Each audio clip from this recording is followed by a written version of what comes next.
tayo ay mga kaani sa Iglesia ni Cristo.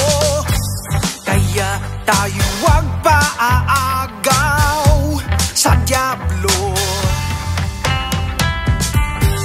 Kailangan maging matapang, kailangan maging malakas sa mga pagsubok sa ating buhay.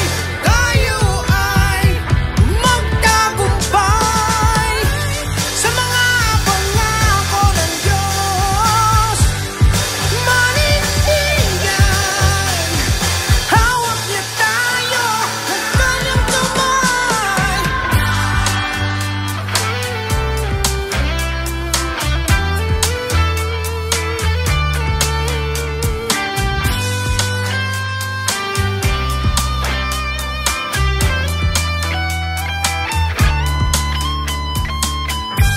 Hanggang wakas manatili na Iglesia ni Cristo.